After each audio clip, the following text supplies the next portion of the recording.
Hey, what's up, y'all? This is Ikeo, and you're tapping into today's segment, which is healing from broken friendships or loss. On this Thursday, you know, May was this, woof, May 29th. That means that this month is, we're in June. We're in June right now. Um, Before I go into the message, I just want to tell you guys and thank you guys for those who had purchased a Baltimore Woolbird shirt. I thank you for the bottom of my heart. We are now at, I think, about 15 shirts. The total that I'm doing is 50. And I want to thank you for tapping in. But okay, getting into the message, healing from broken friendships and loss. And, you know, throughout my journey, throughout life, I've experienced a lot of broken friendships and loss, and healing from it. I think that we are always in a position of healing from loss of a loved one and the broken friendships and relationships that we've had over the years. I had a few, and each and every time that I was just on the phone with my cousin Jazz, and we was just talking about each and every time that the chapter had closed on, let's just say, a connection. God is right there. He's in the center, and we can choose to you know, press towards the mark of a higher calling or continue to think that woe is me. And that I'm not trying to sound harsh in any way because when I lost my mother, nobody could prepare me for that loss. I mean, the sun was shining bright. Even at my mother's funeral, she shared the same homegoing service as my uncle because my uncle passed away and then she passed away 3 days later. People said it was probably from a broken heart. It could have been a list of other things, but she died of a heart. She had a heart attack and passed away in 2012. And when I remember seeing her, because my sister, she couldn't take it. My sister told me like, "Yo, you go see mom." I remember looking at her lifeless um, body, and I would never forget how that made me feel. But in the same instance that I felt that, I kept busy, even all the way up to the point where her funeral service, her homegoing service, I was making videos for people who were coming out of town for my uncle's funeral and my mother's funeral because they had it on the same day. I was making a video DVD and putting it on DVD so that way people can walk away, and I was giving them out to people so that way people can walk away with some memories that I know that they wouldn't see. And YouTube was already out at the time, but I don't know what I was thinking, but I utilized editing her into this film, and when I should have been grieving, because I was already editing something for my uncle, but when she passed, you would think that I would just kind of like fell back and just took that time to grieve, but I didn't have time to grieve. But I could say that the busyness was like a gift, and it was also like a curse, because the gift was that I didn't necessarily have to deal with the grief right away. And I was using me staying busy as a coping mechanism, to the point where every time I would work, I would be already in solitude, you know. And as I continued to work on projects from that point on, I found myself easier to shut the world out. Now, that can be a good thing and bad thing. And how that can be a bad thing because you have to feel it. You have to go through all the motions that's necessary. And I remember when it had happened, I went through a lot of stress at my job that I worked at the time at Hopkins University. And I remember lashing out on my supervisor, on my boss. And, all the way up until the time I resigned, people remember that day. My coworker Pat, he was over exaggerating, saying that the tables was moving inside of my previous supervisor's office. And maybe he might have been telling the truth, but I don't remember that. But I remember, all I can remember was that my mother had passed away, and all I wanted to do was go to, it was a nice celebration that they were doing, because my mother worked at Hopkins and I worked at Johns Hopkins University, which is across the street from where she worked. And I just wanted to just go to the celebration that they were doing.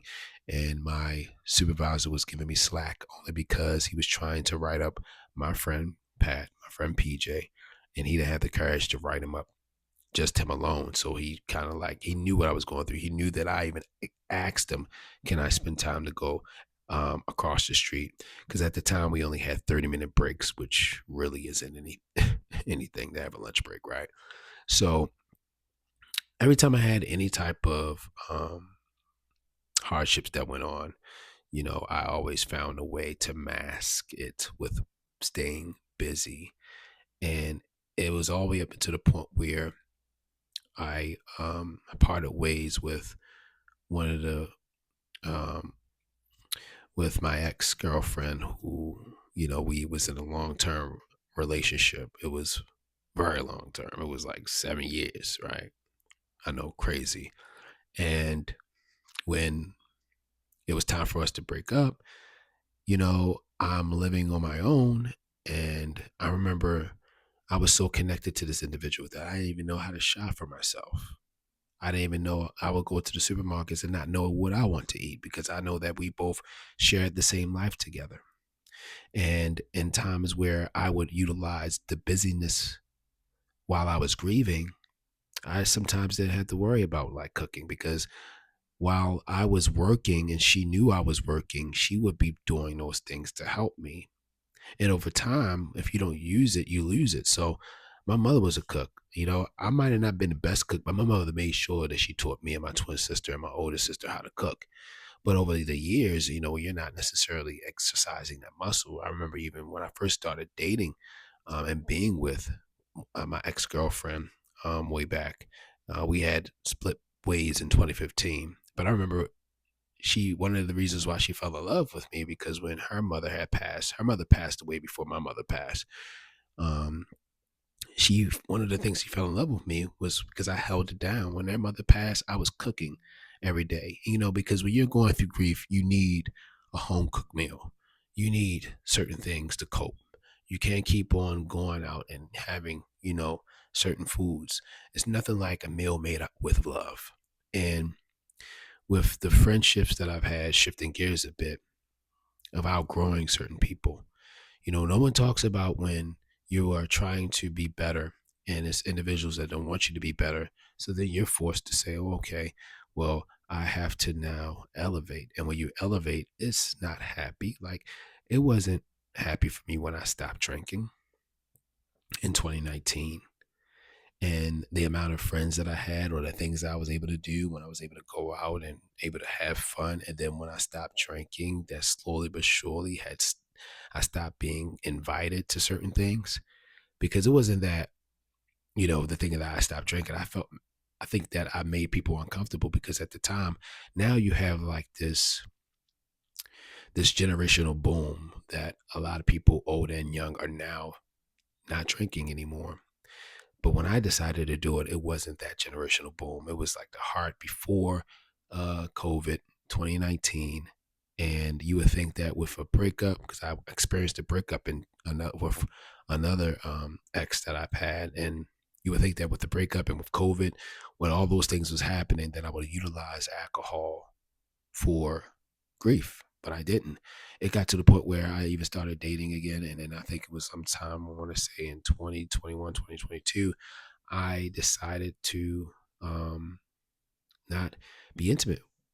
I stepped into the celibacy realm. And, my friend, shout out to my homie, he was just like, yo, you ain't even doing nothing. I mean, talking about you not even, I'm like, nah, yo, I ain't doing nothing. And I didn't do anything for months. It was like a total of almost 8 months of celibacy. And my mind was clear. I mean, I'm not saying that I wasn't around women, because I was. I even invited women over and we chilled and we kicked it. And they was just like, yo, he not. But that only lasts for so long. And when I finally cracked the code of, doing X, Y, and Z, I got kind of afraid because, when you haven't done anything in a while, you know what I'm saying? It kind of like does some things. I'll share that in another video, but things got back in order and I was just like, all right, I'm cool. But, you know, I've also understood that you cannot utilize, because some people utilize alcohol, they utilize busyness, they utilize sex, they utilize, distractions of playing video games, they utilize food, they utilize weed, alcohol, whatever have you, to get over the hump. And when that chapter closes, like when I told you, when I wasn't no longer with the past individual who I used to be with, when that chapter closed, then you're stuck. You're like, okay, what now? So at some point, the healing comes with you being able to not necessarily use what you're using as a crutch, and you wanting to, be better. And I'm grateful by the grace of God that over time I've been able to have like this discipline to leave cigarettes alone, to leave alcohol alone, to be celibate. I'm not a monk, y'all, but I've I don't know what it is that would be on me to be able to just immediately just drop something just like that. Not having an addictive personality, I can only give God the credit for that, but it requires a lot of repetition. It requires a lot of like mental, the mindset being shifted, and not necessarily growing a dependency on anything. And I just hope that helps because, I can get on here talking about you need therapy, this, that, and the third, but even while you're getting therapy, you have to still continue to put some reps in, because after that therapist feels like your evaluation is over with, then again, guess what? You're in that same chapter of it being closed.